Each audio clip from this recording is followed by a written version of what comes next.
Nuestra profecía depende de la Biblia. Nosotros vamos a hablar siempre de la Biblia y corroborar lo que dice la Biblia. Pero hoy quiero invitarlos a que disfruten de un viaje. ¿Sí? Disfruta el viaje es el nombre de este sermón que Dios ha puesto en mí para ustedes. Y yo lo he dedicado primeramente a Dios y por segundo lugar a mi hermano Héctor Hernández, quien me llevó a conocer a Cristo. Si bien mi hermana me habló mucho y mi madre me habló bastante, él estuvo también insistente y fue, dijéramos que uno de mis primeros maestros, ¿no? Porque con él nos reuníamos en una casa para estudiar de la Biblia. Y hoy quiero hablar de la corrupción, un viaje que tiene que ver con la corrupción. ¿Ustedes se imaginan qué cosa tan rara? Pues sí, así es. Qué problema, ¿no? La corrupción. Hoy en día se habla muchísimo de la corrupción. Tengo aquí una definición que sacamos de algún diccionario, la que me pareció más correcta es esta que dice: corrupción es la acción y efecto de corromper, obviamente. Es decir, es el proceso de quebrantar deliberadamente el orden del sistema, tanto ética como funcionalmente, y buscando un beneficio personal, ¿no? En México tenemos el caso más común, y también en partes de Latinoamérica, del oficial de tránsito. Te para un oficial de tránsito y inmediatamente fue porque tú seguramente cometiste alguna infracción al reglamento de tránsito y inmediatamente te dice, pues le voy a tener que levantar su infracción, que va a ser una multa que vas a tener que pagar en efectivo. Pero si tú le ofreces una dádiva o el oficial se te insinúa con una dádiva, pues seguramente él puede voltear hacia otro lado y no ver tu infracción, ¿no? Y ese es el punto de corrupción más clásico. Si tú le das esa dádiva, entras en lo que es la corrupción, ¿no? Así de sencillo. Todos lo hemos visto, todos nos hemos dado cuenta de alguien que da, y en alguna ocasión quizás hasta nosotros llegamos a darle dinero a un policía para que se hiciera de la vista gorda, ¿no? Sobre todo cuando estamos en el mundo. ¿Por qué? Porque no conocemos la palabra de Dios. Ya cuando la conoces dices, no, espérame, yo no voy a hacer cosas que vayan en contra de la ley, porque Dios nos manda a respetar las leyes. Por supuesto, si todos hicieran esto en la ciudad sería un caos. Y bueno, realmente no, ya es un caos la ciudad. Uno no puede salir a cualquier hora, ya hay tráfico, ¿sí? Muchas de las personas se les hace fácil y normal hoy en día vivir en la corrupción. Algunos niños chicos desde pequeñitos les enseñan a corromperse y a vivir en la corrupción. Sus mismos padres a veces dan mal ejemplo de lo que no debería de ser. Todos hablan de frenarla. Claro, es que hay que frenar la corrupción porque es irremediable, dicen algunos. Pero, ¿cuál sería la solución de fondo? Porque bueno, pues podemos encerrar al que dio la mordida y al que la recibió, pero ¿así se solucionaría? ¿Cuál sería la solución de fondo? Quizás sería importante ir al origen del problema para poderla comprender. Inmediatamente y con ayuda del Señor, a mí me llegó una analogía que quise compartir con ustedes. Ya que nuestra vida espiritual, fíjense, puede ser parecida a comprarse un vehículo de última tecnología. De esos carros que están saliendo ahorita todos súper modernos, eléctricos y con todo nuevo. Los diseños de los coches son totalmente diferentes. Ya andan por ahí en Estados Unidos y en Europa algunos coches muy, muy modernos, de última tecnología. Igual en nuestra vida espiritual, cuando llegamos a ella, es totalmente nueva. No, como si nunca hubiéramos conocido nada. ¿Esto de qué me están hablando? Del espíritu, de la espiritualidad. ¿Qué es eso, no? Cuando entramos a conocerla, como que se nos hace muy nuevo, ¿no? Las reglas, los códigos y las leyes, fíjense bien, son como un manual del usuario, ¿no? Donde te permite saber cuáles son los límites y el funcionamiento que tiene tu vehículo, ¿sí?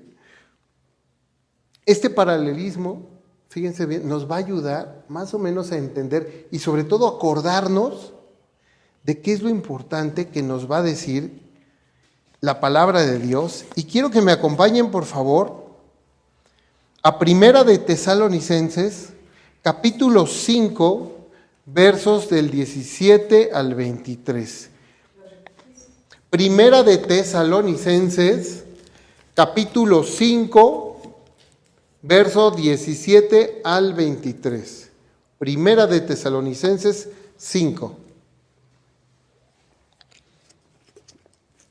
Es muy interesante porque Pablo tuvo que salir de la ciudad de Tesalónica. Tuvo que salir huyendo porque cuando se inició la iglesia ahí en Tesalónica, empezó a dar muchos frutos y mucha gente, griegos y algunos judíos, se convertían. Y las autoridades romanas inmediatamente se alertaron. Y entonces hubo una persecución y sacaban sus espadas y querían matarlos, ¿no? Por eso Pablo tuvo que salir huyendo. Cuando se entera que a pesar de la persecución, que habían golpeado a algunos estaban muy maltratados, pero que la iglesia seguía creciendo, Pablo hizo esta carta, esta epístola, para la gente de Tesalónica. Y fíjense qué hermosas palabras. Si gustan levantarse para escuchar la palabra de Dios, por favor. Primera de Tesalonicenses 5, verso 17. Fíjense qué hermosas palabras les dice Pablo al pueblo de Tesalónica, la iglesia de Tesalónica, y ahora nos la dice a nosotros. Verso 17. Orad sin cesar, dar gracias en todo, porque esta es la voluntad de Dios para con vosotros en Cristo Jesús. No apaguéis el espíritu, no menospreciéis las profecías. Examinadlo todo, retened lo bueno. Absteneos de toda especie de mal. Y el mismo Dios de paz os santifique por completo, y todo vuestro ser, espíritu, alma y cuerpo sea guardado irreprensible para la venida de nuestro Señor Jesucristo.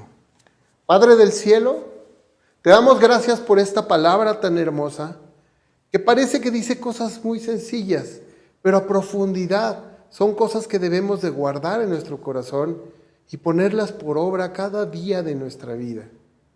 Ahora que te conocemos, Señor, y que tu gracia ha alcanzado nuestra vida, te pedimos la permanencia en ella, permanecer en tu palabra, para que el día que tú regreses, Señor, nosotros podamos ir contigo.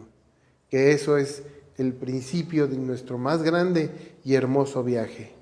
Todas estas palabras te las digo en el divino nombre de Jesucristo, mi Señor y Salvador. Amén. Amén. Tomen asiento, por favor. Qué bonitas palabras. Y como les decía, si te compras un auto de última tecnología, ¿cómo lo usarías? No son como los autos de ahorita o como los autos de antes. Yo tenía un Datsun 79. No, si te subías, lo empujabas y arrancaba y vámonos. Aunque no tuviera batería, salía adelante. Tenía un amigo que tenía un bochito que igual, con una gota de gasolina, casi íbamos por todos lados. Era padrísimo. Fíjense, hace muchos años había autos que les daba una cuerda con una manivela, ¿sí? Luego inventaron otros autos que eran de vapor. Les tenías que estar echando, como a los trenes, carbón, y traían un tanque y con el vapor se movían los pistones y andaban los coches. Posteriormente, ya tiempo más para acá, se inventaron los autos que con una llave le dabas ignición.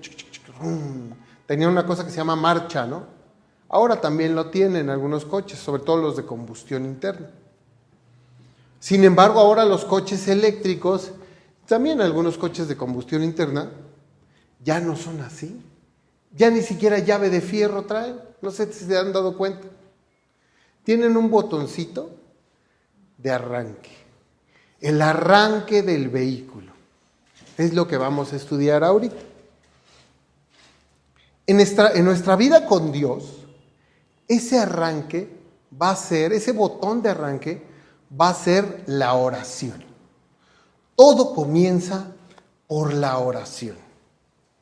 Dice la palabra de Dios en Santiago 4: pedís y no recibís, porque pedís mal, para gastar en vuestros deleites. Para que lo anoten, Santiago 4, verso 3. Muchos dicen que Dios no les da. No, es que Dios no me da. Pues sí, pero es que no saben ni qué piden. Unos piden dinero.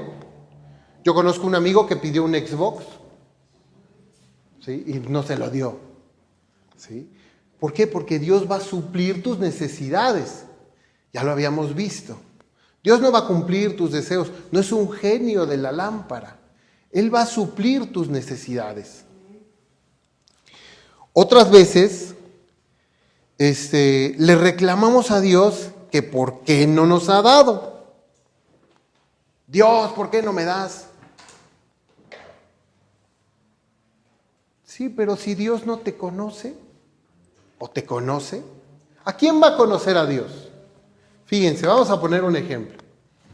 Si ahorita llega una persona, ¿quién trae coche? Bueno, si ahorita llega una persona y todos trajeran un coche último, de última tecnología como y les dijera, y no lo conocen, lo acaban, así va entrando ahorita, iba pasando por la calle. Oye, préstame tu coche. ¿Se lo prestarían? No, ¿verdad? ¿Cómo lo vas a ayudar si no lo conoces? ¿Sí? Es importante darnos cuenta que la oración va a formar una relación con Dios. En la oración nosotros les vamos a pedir, pero también le vamos a decir al Señor todos nuestros problemas, nuestras cuestiones, lo que nos duele, lo que no nos duele, nuestras enfermedades. Dios nos va a conocer, es como un amigo, ¿sí? Y el amigo, ese sí, te va a decir, oye, préstame tu coche, es que necesito ir a recoger una cosa. Ah, claro, usted necesita las llaves. ¿Sí? Pero si no lo conoces, ¿cómo? Por eso es importante la oración. ¿Sí? Y al amigo, ¿qué le vas a decir al final cuando te ayudó? Gracias, amigo. Qué buena onda que me ayudaste. Y entonces se va formando una relación, ¿se dan cuenta? Con Dios pasa exactamente lo mismo. Si no conoces a alguien, ¿cómo le vas a prestar ayuda? Si lo conoces, sí se la das. Pues vemos que dice nuestro Señor Jesús al respecto. Fíjense, vamos al Evangelio de Juan 15 para que entendamos con detenimiento estas palabras. Porque alguien me decía la otra vez que Jesús no era nuestro amigo. Yo le decía, claro que sí, Jesús es nuestro amigo. No nada más, es Dios. Él se ha puesto como nuestro amigo. Juan 15, Evangelio de Juan 15, versos 13 y 14. Fíjense qué hermoso nos dice esto Jesucristo. Cuando lo tengan me avisan, por favor. Ok, Juan 15, verso 13 dice, nadie tiene mayor amor que que uno ponga su vida por sus amigos. Vosotros Les está diciendo esto Jesús a ustedes. Vosotros sois mis amigos si hacéis lo que yo os mando. ¿Sí?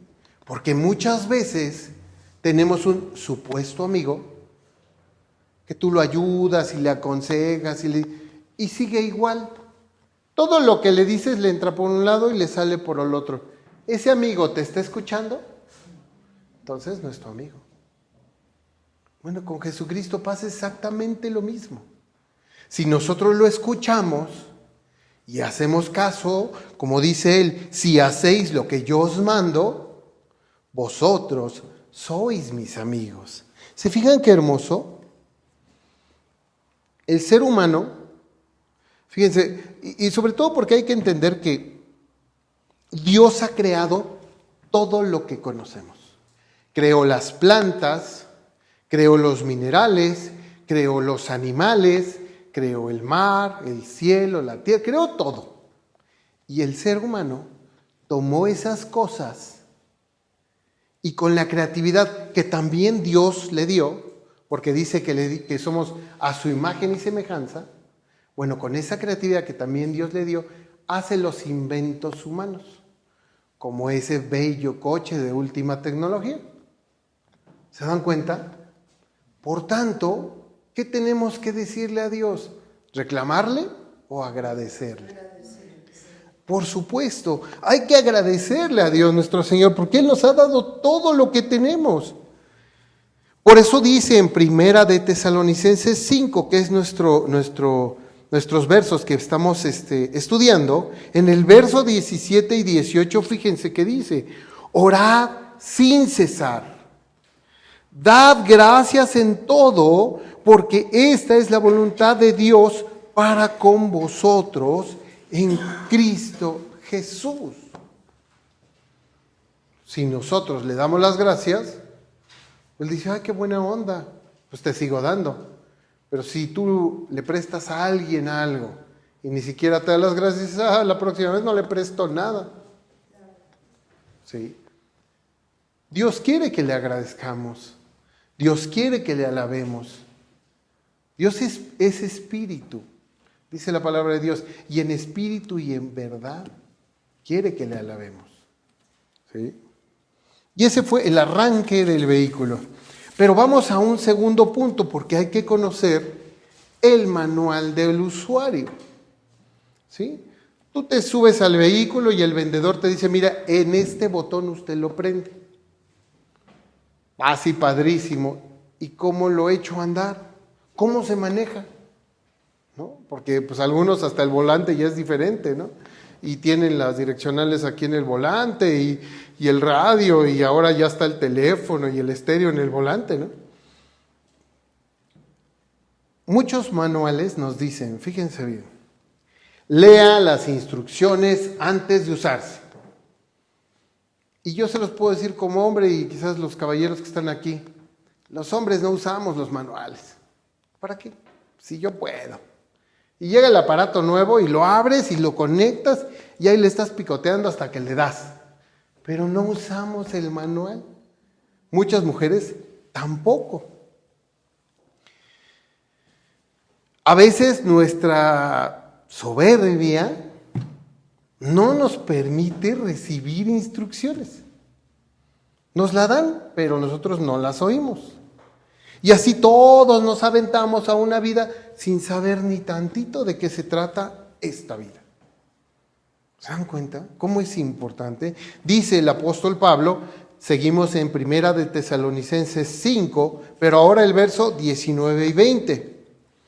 No apaguéis al espíritu, no menospreciéis las profecías. Hay personas que tienen objetos guardados y no los usan porque no saben cómo, pero tampoco leen el manual, por tanto los mantienen apagados. Y un aparato apagado no sirve para nada, realmente solo es basura. Si esa computadora nunca la usáramos, ¿de qué sirve? Solo está estorbando. Mejor ponemos más sillas. pero la usamos porque aprendimos, conocimos, leímos algunos el manual de algunas cosas y entonces aprendimos a usarla. Es importante. Así pues, nuestra vida espiritual no debemos de olvidarnos de leer el manual, ya que la Biblia es nuestro manual de instrucciones de la vida. ¿Por qué? Aquí en la Biblia vamos a encontrar todo lo necesario para vivir tranquilamente, para transformar nuestra vida para bien. Pero no nada más. Lo más importante es que vamos a encontrar todo lo necesario para permanecer. Y permaneciendo, si morimos en Cristo o nos toca el arrebatamiento, por ejemplo, ya estamos preparados. ¿Sí?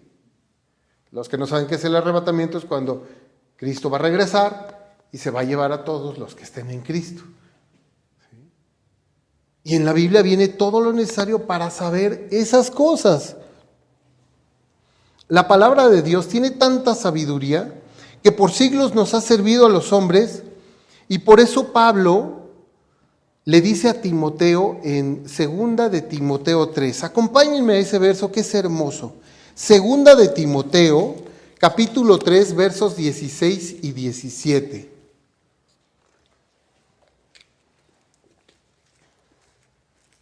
Segunda de Timoteo, versos 16 y 17.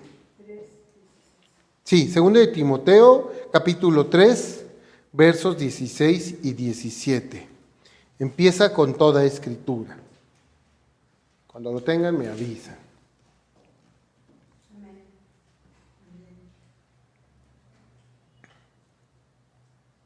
Con calma, con calma.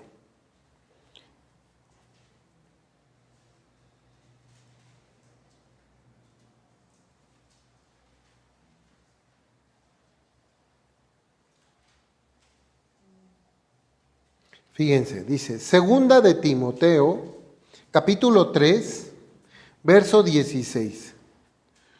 Toda la escritura, y no dice nada más el Viejo Testamento, no dice el Nuevo Testamento, no dice los Evangelios, dice toda la escritura es inspirada por Dios y útil, ¿para qué? Para enseñar, para redarguir. ¿Qué quiere decir redarguir? Como debatir, discutir en paz, encontrar la verdad. Para redarguir, para corregir, para instruir en justicia,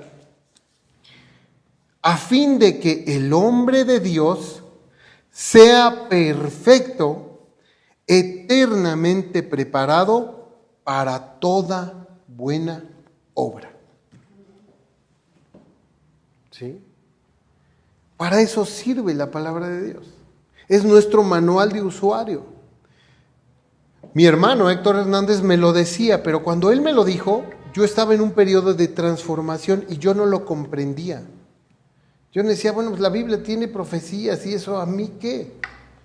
Pero sí, realmente lo podemos ir viendo, y cuando vamos estudiando nos vamos a ir dando cuenta que nos sirve para vivir mejor, y nos sirve para morir mejor, y nos sirve para vivir con Cristo 1000 años reinando con Él. Nada más y nada menos. Por eso no debemos menospreciar las profecías, como dice el versículo 20, no menospreciéis las profecías, porque sin ellas seremos alejados de Dios.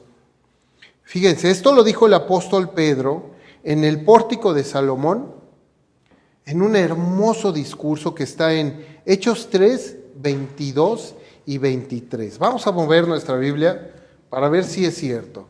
Hechos 3, versículo 22 y 23.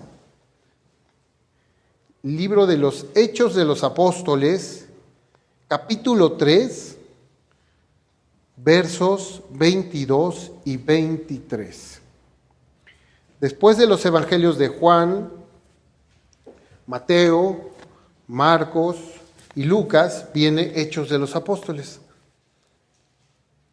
Y vamos al capítulo 3, versos 22 y 23. Y si me dicen amén cuando lo tengan, continuamos. Perfecto. Fíjense qué dijo el apóstol Pedro. Porque Moisés dijo a los padres: el Señor vuestro Dios os levantará profeta de entre vuestros hermanos, como a mí. A él oiréis en todas las cosas que os hable. Y toda alma que no oiga a aquel profeta será desarraigada del pueblo. ¿Qué pasa cuando nosotros no leemos la Biblia? Somos desarraigados. ¿Qué quiere decir desarraigados? Alejados, apartados. Si Dios nos está haciendo santos y nos está apartando para Él, para su pueblo, bueno, si nosotros no leemos la Biblia, nos estamos apartando, ¿sí? Y entonces nuestra santificación, en lugar de perfeccionarse, se está desperfeccionando, se está alejando de... ¿Se dan cuenta? Y ese fue nuestro manual del usuario. Ok, ya leímos el manual, ya sabemos de dónde se prende nuestro coche último modelo, porque además es 2019. Pero ¿no haría falta como que una prueba de manejo para saber si es el coche que me gusta y si es el correcto para mí? ¿No? Primera de Tesalonicenses 5 y vamos al verso 21 y 22. Primera de Tesalonicenses 5, verso 21 y 22. Dice: examínalo todo, retened lo bueno, absteneos de toda especie de mal. Wow, examínalo todo. Cuando te dicen, examínalo todo, es pues, ¿cómo lo examino? ¿No? Pues, de arriba, abajo, por todos lados. Que funcione correctamente. ¿Sí? Cuando compras una máquina de coser, pues por lo menos, a ver, pruébemela. Es más, cuando vas por un disco pirata, pues cálemelo, ¿no, jefe? Y ya te lo ponen ahí. No les recomiendo comprar discos pirata, por supuesto. Pero hasta en eso pedimos que nos lo prueben. ¿Sí? Es importante. Muchas personas, fíjense, en esto de los coches, muchas personas toman un curso de manejo y aprenden bastante bien. Algunos cursos inclusive te dan tu licencia cuando acabas. Pero otras personas dicen, pues, ay, el vecino que me enseñe. Yo me acuerdo que él tenía un carro, ya de saber, ¿no? Y ahí te enseña y más o menos mueves el coche, está tronando la velocidad porque no metes bien el clutch. ¿Y qué pasa cuando sales a la calle? Pues te estampas. O das una vuelta y no sabes ni dónde están las direccionales y un coche se te estampa. ¿Por qué? Porque no aprendiste bien. ¿Sí? Bueno, en nuestra vida tenemos el mismo ejemplo. Hay personas que se acercan a una iglesia de sana doctrina y corroboran todo lo que estamos diciendo aquí, como lo hacemos aquí. Desafortunadamente, son las menos. Véanse el día de hoy. Sabemos que somos más, pero hoy vinieron muy poquitos. Bueno, la mayoría de la gente que está allá afuera no lo hace. Prefieren que les digan qué hacer y creerle ciegamente a una persona. O hay otros que ni siquiera les interesa su vida espiritual. Dicen, ay, a mí me vale eso. ¿Eso qué? Yo cuando me muera me van a tragar los gusanos, dicen. Pues sí, invariablemente, porque estamos en un ecosistema. Pero ¿qué va a pasar con tu alma? ¿Qué va a pasar con tu espíritu? A la gente no le preocupa. Si no, esta iglesia estaría llena. ¿Se dan cuenta? Siendo lo más crítico de todo, que solo, ¿cómo decirles? solo aparentan en la vida. Aparentan que saben y aparentan que conocen la palabra. Se la saben de memoria. Yo conozco gente que te repite los versículos, pero no hacen la prueba de manejo, no lo ponen por obra. ¿De qué sirve? ¿De qué sirve conocer la Biblia si no vas a poner por obra lo que estás aprendiendo? Una persona que no perdona, una persona que no tiene misericordia o que no tiene amor, ¿de qué sirve que se sepa los versos? No sirve de nada, no está haciendo la prueba de manejo. ¿Sí? Y en la vida va a chocar como ese coche, como esa persona que apenas se aprendió. Si pruebas tu automóvil, sabrás que funciona bien y tendrás un gran paseo. Si lees la Biblia y la pones por obra, sabrás que tu fe es correcta y permanecerás.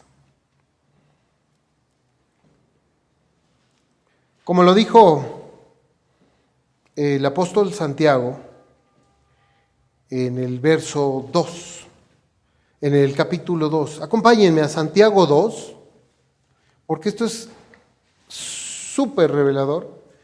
Creo que es importante que lo leamos con mucho detenimiento, porque aquí nos va a hablar no nada más de Dios, sino nos va a hablar de un ejemplo clásico que quizás si ya leyeron un poco su Biblia se van a acordar. Santiago 2, verso 9 al 19 al 22, perdón. Santiago 2, versos 19 al 22.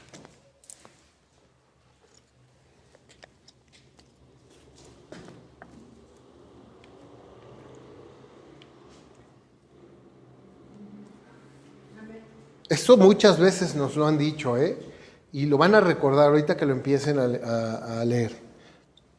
¿Ya lo tienen todos? Fíjense, dice, verso 19. ¿Tú crees que Dios es uno? Bien haces. También los demonios creen y tiemblan. Mas, ¿quieres saber, hombre vano, que la fe sin obras es muerta? ¿No fue justificado por las obras Abraham nuestro padre cuando ofreció a su hijo Isaac sobre el altar? ¿No ves que la fe actuó juntamente con sus obras y que la fe se perfeccionó por las obras? ¿Se dan cuenta? ¿Qué nos está diciendo Santiago?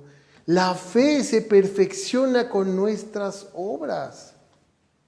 Las obras no nos van a dar la salvación, solo la fe. Pero esa fe se va a ir perfeccionando como nos vayamos comportando. Como vayamos aprendiendo, así nos vamos comportando. Ya aprendí esto, bueno, lo pongo por obra. Ya aprendí esto otro, bueno, lo pongo por obra. Y a veces nos cuesta tanto trabajo poner por obra el amor, el perdón y la misericordia que nos enseñó Jesucristo. Tanto trabajo nos cuesta. Ah, no, me la va a pagar. No, misericordia. Yo sé que no se lo merece. Tampoco yo me lo merecía estar aquí. Y Dios me está usando. Alcancé gracia. ¿Cuánto y más los demás? Entonces, por eso es importante. Pues concluyamos iniciando el viaje. Hasta aquí quizás se preguntan, ¿qué tiene que ver todo esto con la corrupción? Empezamos hablando de la corrupción. ¿Qué tiene que ver? Hay que entender una cosa, las instituciones no son corruptas. Las instituciones solo son eso, un nombre y una organización. Pero la institución no es corrupta. Los corruptos son las personas que están en las instituciones. Por tanto, lo que hay que arreglar es a las personas. De nada sirve que nuestro presidente cancele una institución u otra si las personas siguen estando mal.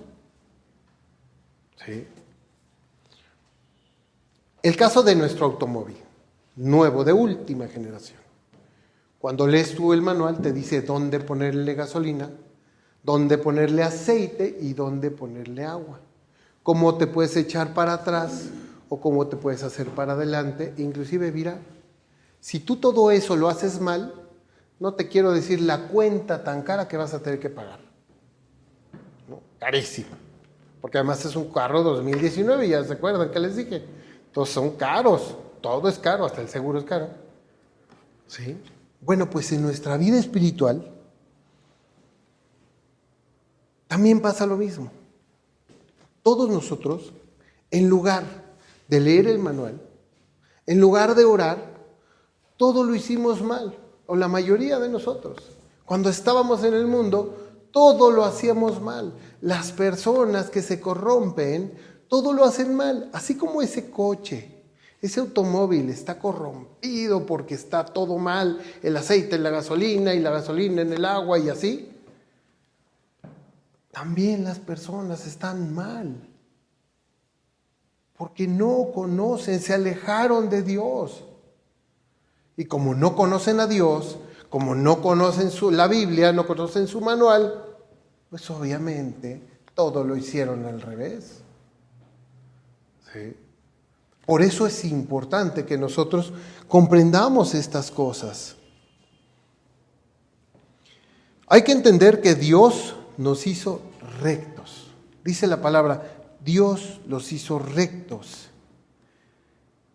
Pero el ser humano busca corromperse y pervertirse. Eso está en Eclesiastés 7:29.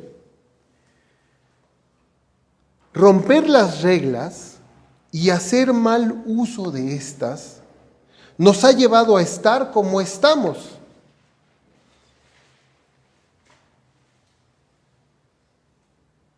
Y dice la palabra en Tesalonicenses 5, el verso 23, es el último verso de nuestra porción de escritura que estamos estudiando hoy. Primera de Tesalonicenses 5, verso 23, dice: y el mismo Dios de paz os santifique por completo, y todo vuestro ser, espíritu, alma y cuerpo sea guardado irreprensible. O sea que nadie te va a poder encontrar una mancha. ¿Para qué? Para la venida de nuestro Señor Jesucristo. Ser guardado irreprensible es permanecer en la palabra, permanecer en los mandamientos que nos ha dado nuestro Señor. Da la oportunidad que Dios perfeccione nuestra santificación, cada quien por particular. Así completos, espíritu, alma y cuerpo, seamos perfectos para permanecer. ¿Y para qué permanecer? Para la venida de nuestro Señor Jesucristo. Ayer un sermón no se hace en un día. A veces un sermón te lleva 4 o 5 días, porque tienes que razonarlo y corroborarlo. Tienes que asegurarte que la palabra que tú vas a dar sea la palabra de Dios, no sea la mía, lo que a mí se me antoja decirles, sino sea lo que Dios nos quiere decir en la Biblia. Y justo ayer que estaba dándole los últimos toques, salió en la televisión una película que se llama Apocalipsis, que habla del arrebatamiento. Sale un actor que se llama Nicolas Cage. Y entonces, pues ahí se ve que mucha gente pues, deja su ropa y desaparece en el momento. Un amigo del piloto, Nicolas Cage es su piloto, y su compañero desaparece, deja su uniforme ahí y desaparece. Entonces ya él entra y lleva el avión, ¿no? Y yo me quedé pensando, imagínense, solo por un momento, que de repente el de junto ya no está y deja su ropa. ¿Qué quiere decir eso para uno que conoce la palabra? Que tú no te fuiste, y que la tribulación comienza. Y yo inmediatamente me puse a llorar. Porque entonces me pregunto, ¿qué hice mal? Señor, no me llevaste, ¿qué hice mal? Por eso es importante. Porque si en ese momento llega y nosotros nos quedamos, es que o fuimos engañados o no hicimos lo correcto. Por eso es importante corroborar, es importante permanecer. No nada más creerle a una persona lo que te diga. Hay que corroborar, ir a las Escrituras y leerlo. Ah, no, sí es cierto. No, sí tienes razón. Y si tengo duda, preguntar. Porque para eso están los pastores. Oiga, pastor, tengo duda, no entiendo tal cosa. Bueno, pues para eso estoy. Aquí yo me quejo porque casi no tengo consejerías, tengo muy pocas. Digo, pues todos saben mucho. Son unos genios en la Biblia, ¿no? Unos maestros. Pregúntenme con toda confianza, o cualquiera de los hermanos pastores que estamos aquí. Nosotros hoy ya sabemos estas cosas y debemos esforzarnos. Dice el apóstol Pablo, le dice a Timoteo, esfuérzate en la gracia. Debemos de esforzarnos por permanecer, porque el Señor está cerca y estas cosas tienen que pasar. La Biblia no se ha equivocado en ninguna de las profecías que ha dicho. Todas se han ido cumpliendo y se han ido corroborando. Y dice la palabra de Dios, porque abundó el mal, cada vez la gente va perdiendo la fe, hay más apostasía.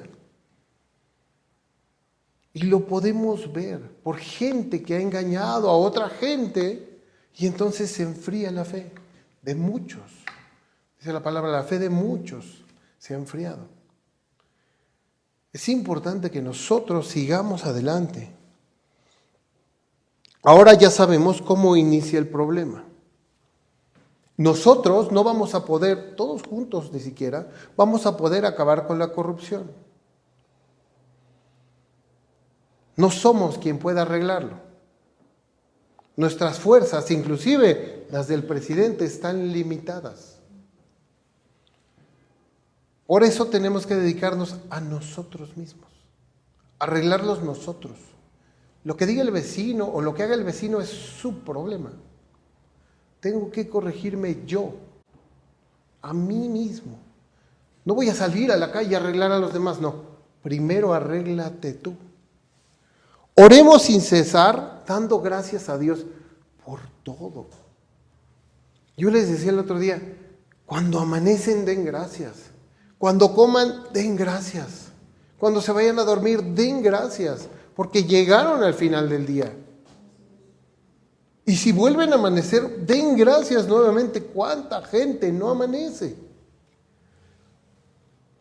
Alimentemos el espíritu con la palabra de Dios, que para eso está. Valoremos todo lo que está alrededor para retener solo lo bueno. Valoremos. Dios nos ha dado una conciencia para que digamos, esto es bueno, esto es malo.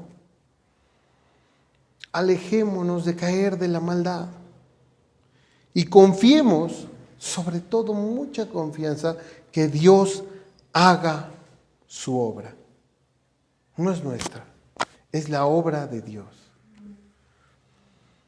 Disfruten el viaje que nuestro Señor los espera a cada uno a su tiempo. Vamos a orar, hermanos, por favor. Padre del cielo, te damos gracias por esta palabra hermosa que nos permite conocer por el apóstol Pablo qué es lo que debemos de hacer para poder permanecer hasta que llegue nuestro tiempo y nuestro momento y hasta que llegue el momento en el que tú nos arrebates y nos lleves contigo, Señor. Si morimos en Cristo, va a ser maravilloso, Señor. Y mientras vivamos en ti, también es maravilloso, Señor. Queremos estar preparados para ese momento y que seamos irreprensibles en todos los aspectos, en nuestra alma, en nuestro espíritu y en nuestro cuerpo. Señor, ayúdanos a ser así, Danos esa capacidad de aprender y de conocer de tu palabra, de conocer y de aprender del mundo para poder retener lo bueno, examinarlo todo y retener lo bueno, Señor. Porque así, con nuestro testimonio, estaremos reflejándote a ti, a Jesucristo en nuestra vida. Y quizás alguna otra persona pueda ser salvada. Por Jesucristo nuestro Señor y Salvador. Amén. Amén.